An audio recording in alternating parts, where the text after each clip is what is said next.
আজ আমরা সফটওয়্যার ডিজাইনের একটা খুব ইন্টারেস্টিং টুল নিয়ে কথা বলবো, যেটা তোমাদের টিম প্রজেক্ট করার ধরনটাই হয়তো বদলে দেবে। এর নাম হলো সিআরসি মডেলিং। চলো দেখি কিভাবে এই সহজ কিন্তু শক্তিশালী টুলটা তোমাদের কাজকে অনেক সহজ করে তুলতে পারে। কলেজ লাইফে টিম প্রজেক্ট করতে গিয়ে এই সমস্যাটা আমাদের প্রায় সবারই হয়, তাই না? হঠাৎ করে দেখা যায় কে কোন কাজটা করবে, কার কী দায়িত্ব, সব কেমন যেন গুলিয়ে গেছে।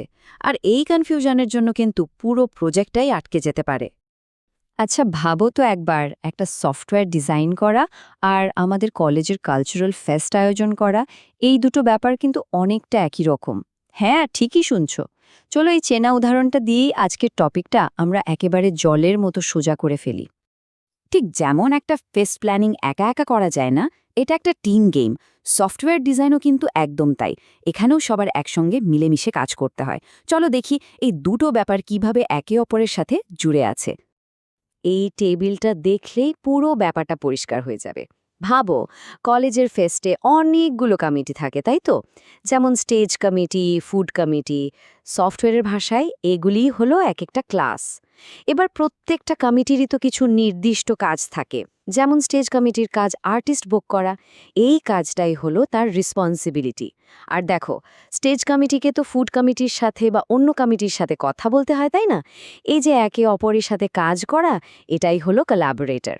দেখলে তো, ক্লাস, রেসপন্সিবিলিটি, কোলাবোরেটর, কত সহজ। তাহলে বইয়ের ভাষার এর সংজ্ঞাটা কি দাঁড়াচ্ছে? সিআরসি মডেলিং হলো একটা খুব সহজ আর ইন্টারেস্টিং টেকনিক। এখানে আমরা ছোট ছোট ইন্ডেক্স কার্ড ব্যবহার করে সফটওয়্যারের ডিজাইনটা করি। এই অসাধারণ কৌশলটি তৈরি করেছিলেন ওয়ার্ড কানিংহ্যাম এবং কেন্ট বেক। এতক্ষণের আলোচনা থেকে তাহলে নিশ্চয়ই পরিষ্কার একটা সিআরসি কার্ডের তিনটে মূল ভিত্তি কি কি? হ্যাঁ, ক্লাস, রেসপন্সিবিলিটি আর কোলাবোরেটর। এটা কিন্তু একদম ভুললে চলবে না। চলো এবার আমরা আসল জিনিসটা দেখি। এই যে আমরা সিআরসি কার্ড বলছি, এটা আসলে কি আর কেনই বা এটা এত কাজের? এই যে দেখছো, এটাই হলো একটা সিআরসি কার্ড। খুব সাধারণ দেখতে, তাই না? কিন্তু এর ডিজাইনটা ইচ্ছে করেই এমন ছোট আর সিম্পল রাখা হয়েছে। এর কারণটা হলো যাতে একটা ক্লাসের ওপর যেন এক গাদা দায়িত্ব চাপিয়ে দেওয়া না হয়। ফোকাসটা থাকে শুধুমাত্র তার প্রধান কয়েকটা কাজের ওপর। এই পদ্ধতির আসল ম্যাজিকটা কোথায় জানো?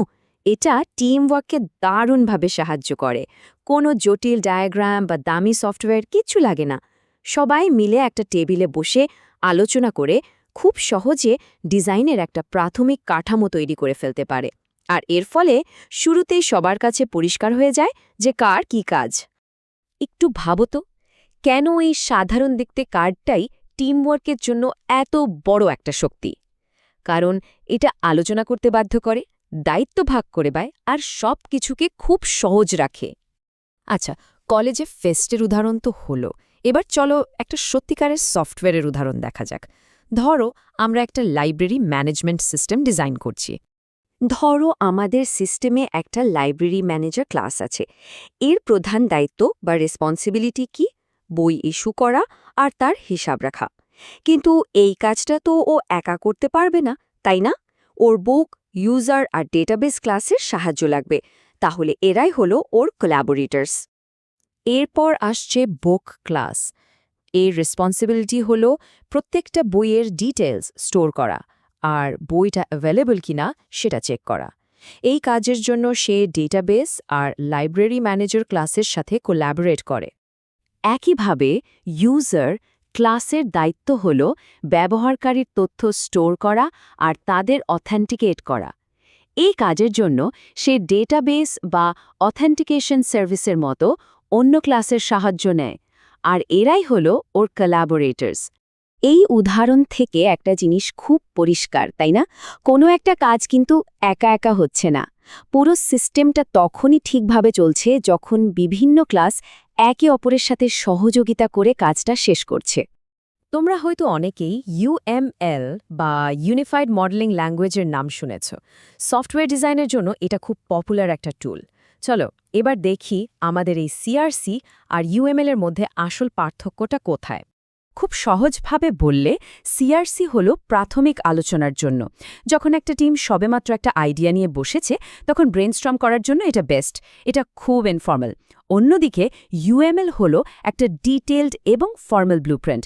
ফাইনাল ডিজাইন আর ডকুমেন্টেশনের জন্য ইউএমএল ব্যবহার করা হয়। এই লাইনটা মনে রাখলে আর কখনো গুলিয়ে যাবে না। সিআরসি হলো হোয়াইটবোর্ডে করা প্রাথমিক স্কেচটা, আর ইউএমএল হলো সেই ফাইনাল আর্কিটেকচারাল প্ল্যান। তাহলে এই প্রশ্নটা আমাদের বুঝতে সাহায্য করছে যে একটা সফটওয়্যার ডিজাইন করার সময় কোন স্টেজে কোন টুলটা ব্যবহার করা উচিত, কখন শুধু একটা রাফ স্কেচ করলেই চলবে আর কখন একটা ডিটেইলড ব্লুপ্রিন্ট দরকার। বেশ, তাহলে আসল কথায় আসি। তোমরা নিজেদের প্রজেক্টে এই সিআরসি মডেলিং কখন আর কিভাবে ব্যবহার করবে? একটা সিআরসির সেশন চালানো কিন্তু খুবই সহজ। প্রথমে সবাই মিলে তোমাদের সিস্টেমের মূল ক্লাসগুলো কি হবে সেটা ঠিক করো। তারপর প্রত্যেক ক্লাসের দায়িত্ব কি হবে সেটা ভাগ করে দাও। এরপর দেখো সেই দায়িত্বগুলো পালন করতে ওর কাদের সাহায্য লাগবে, মানে কোলাবোরেটর কারা হবে। আর সবশেষে পুরো মডেলটা নিয়ে আলোচনা করে সেটাকে আরও ভালো করে তোলো।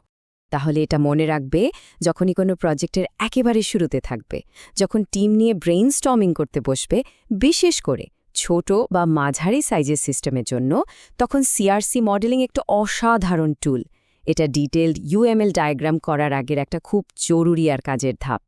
একবার ভেবে দেখো তো, এই সাধারণ কয়েকটা ইন্ডেক্স কার্ড কিভাবে তোমাদের টিমের মধ্যে বোঝাপড়া বাড়িয়ে তুলতে পারে আর সফটওয়্যার তৈরির মতো একটা জটিল কাজকে অনেক সহজ করে দিতে পারে।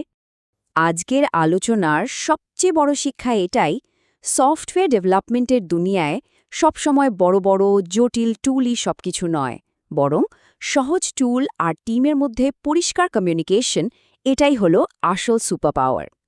এই স্কিলগুলো শুধু আজকের প্রজেক্টের জন্য নয়, তোমাদের ভবিষ্যতের যে কোনো টেকনিক্যাল চ্যালেঞ্জ মোকাবেলা করার জন্য তৈরি করবে। এগুলোকে নিজের শক্তি বানাও, তাহলেই দেখবে সাফল্য আসবেই।